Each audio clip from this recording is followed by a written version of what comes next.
Welcome to Daily Driver Nation. I'm David Bertoncini, and in this video, I'm going to show you if it makes sense for you to title a car that you're flipping in your name or keep it in a previous owner's name. Coming up next. Challenge day 8. This is broker or owner, whichever you may be. Are you going to be an owner or are you going to be a broker of this vehicle that you purchased? So, want to cover a couple things here with you on a Florida title. So let's just take a look at a Florida title here real fast. Just going to give you an example of a few things, just to verification of ownership. So the vehicle that you purchased, this would actually have a full VIN number. This is just a sample by the state, so a lot of things are missing, especially registered owner, liens. So what I want to show you is right where this highlighted area is here. It says sign. So if you are going to be a broker or an owner, either way, this must be signed off by the seller. The person you purchased the vehicle from must sign off on this here. If it is Tammy Dale Kennedy, you want to make sure that if it appears up here where it says registered owner, that is Tammy Dale Kennedy, you want to make sure that it's Tammy Dale Kennedy, that it shows there in this, that's signed that way and printed below. So when that is signed off right there, now you're at a neutral area of what to do next. And this is where it's going to be the fork in the road of either going to decide, hey, I'm going to be a broker or a owner. So if you're going to be a broker and you don't have a dealer's license, I'm going to show you a couple ways that you can achieve almost a soft dealer license. A couple ways that you can kind of work the system properly with proper documentation. So let me show you first ownership. So let's do it. This will be the way that you want to just purchase the vehicle. You found it on Craigslist, marketplace, on the street. You're going to want to just fill out your name here.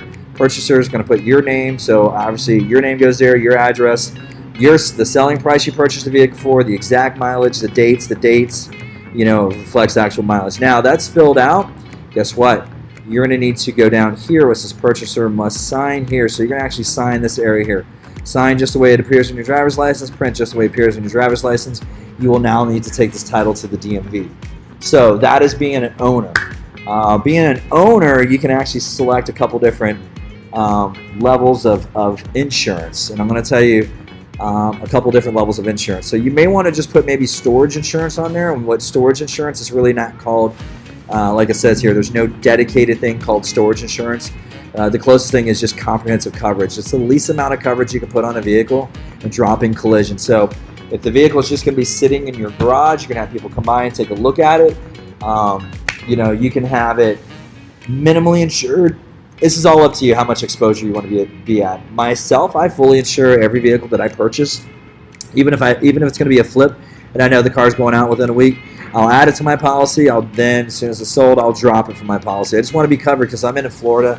It's a no-fault state. You just don't know what these people are going to do. So as a registered owner of the vehicle, you want to make sure that you're covered. So you're going to be owning the vehicle.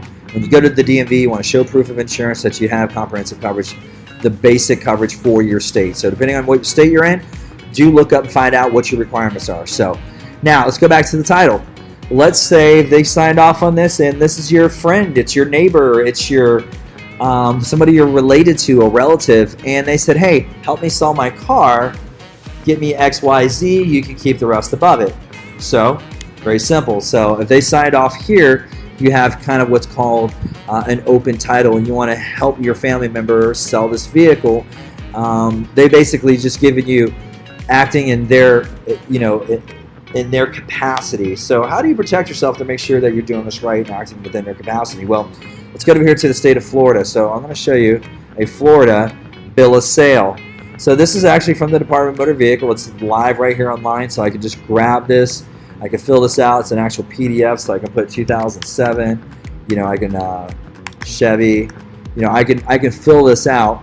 And here's the cool thing: you can actually type in right down here in the affidavit area. You can say, hey, I am, I, John Doe. Doe is, you just type in acting as helping the owner sell this vehicle due to physical limitations, yada, yada, yada. So you can actually put that there.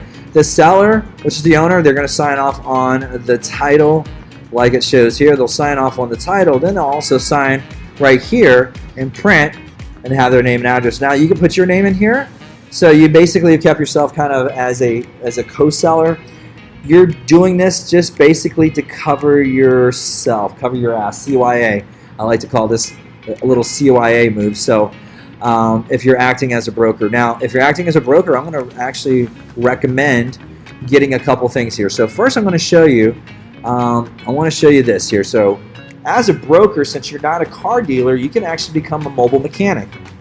And in the state of Florida, you can read right here, throughout the state of Florida, automobile technicians are not required to get a license to service cars and trucks. So you could just be anybody and just be a mechanic. You don't need to have any type of license to be a mechanic. But we're going to be a mobile mechanic. So the cool thing about a mobile mechanic, so we can actually hang a business license. We want to get an actual business license. So get the required license, which we don't need a license in Florida. So basically just your driver's license.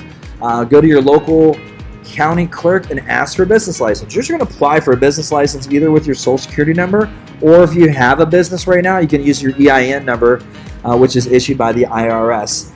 And you can attain a business license, which actually give you reseller rights. It's basically a reseller's license. You can get your sales tax ID number from the IRS if you don't have one. That has to do with the EIN. So if you have that, guess what? You can actually now, being a mobile mechanic, you can get yourself a garage liability insurance policy. So it sounds complicated. It's really not that complicated at all. Getting the mobile mechanic's license, you can get knocked out in a matter of a couple hours. Really, it's just a few minutes at your local, as I said there, the local county business license. So get that.